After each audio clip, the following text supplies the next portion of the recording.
Okay, let's talk about electronic logging devices, or ELDs. These were supposed to be the great equalizer in the trucking industry. The whole idea was to make our roads safer and the business fair for everyone. But what happens when a tool that's meant for safety gets turned into a weapon for cheating? Well, that's what we're digging into today. How this system is being rigged, rewarding the rule breakers and punishing the honest folks. Wow. That quote, it just cuts right to the chase, doesn't it? For the trucking companies trying to do the right thing, this isn't just some small frustration. We're talking about a direct threat to their livelihood. So how on earth did a system with such good intentions go so completely off the rails? The promise was so simple. A digital logbook to make sure drivers get the rest they need and that every company plays by the same set of rules. Seems straightforward, right? But the reality, well, that's a whole other story. For a whole lot of carriers, ELDs have become just another tool to manipulate, to falsify, and to game the system. So let's really get into it. How does something that was designed for safety become a weapon? How does it create this massively unfair advantage in the market? Believe it or not, one of the biggest problems starts thousands of miles away. It's a huge vulnerability that we call the foreign device loophole. So here's the deal. There are literally hundreds of different ELD systems being sold from outside North America. They're not built with our safety standards in mind. And here's the real kicker. When one of these devices is used to cheat the system, the company that made it, the foreign provider, they face zero consequences. Absolutely none. Just let that sink in for a second. The safety on our roads is being influenced by companies that have no skin in the game here at home. And when there's no accountability, well, that's when things get really brazen. This opens the door for some seriously creative ways to fake the books.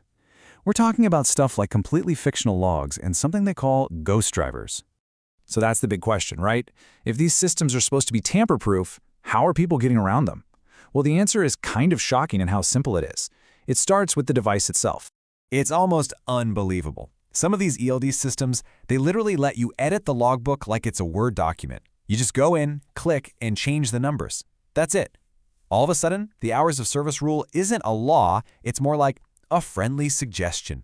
A compliance system should never allow that, but a lot of them do. And how do we know for sure this is happening?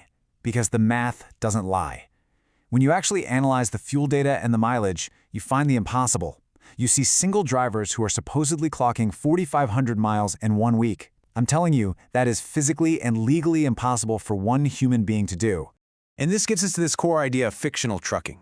Because that's what it is. It's fiction.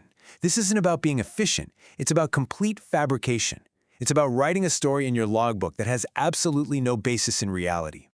But, okay, what about the carriers who use legitimate, tamper-proof ELDs? Well, they found a workaround too. It's called using ghost drivers.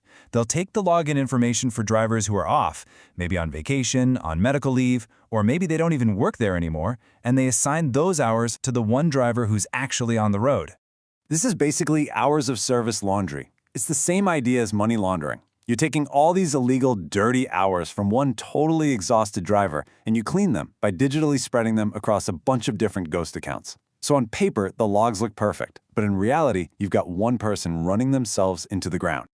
But the deception doesn't stop there. There's another rule, one that was actually designed to help drivers that's being completely twisted for profit. It's called personal conveyance. Now, the intention behind this rule is genuinely good. Think about it.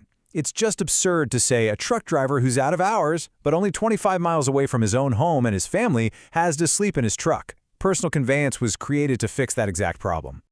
But here's how it gets twisted. The bad actors, they use personal conveyance to finish a delivery off the clock.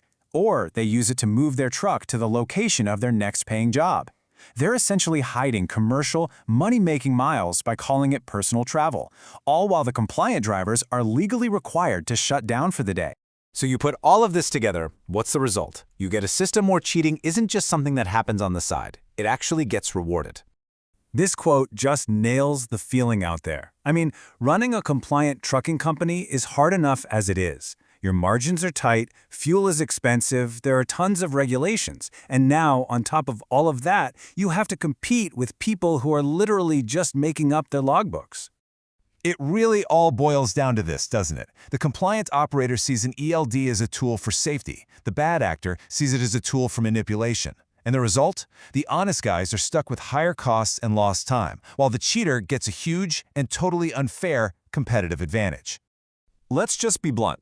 The system, as it's working right now, actively rewards the bad actors. They can run impossible miles, they can abuse safety rules, and they make more money doing it, all while beating out the companies that are trying to follow the law.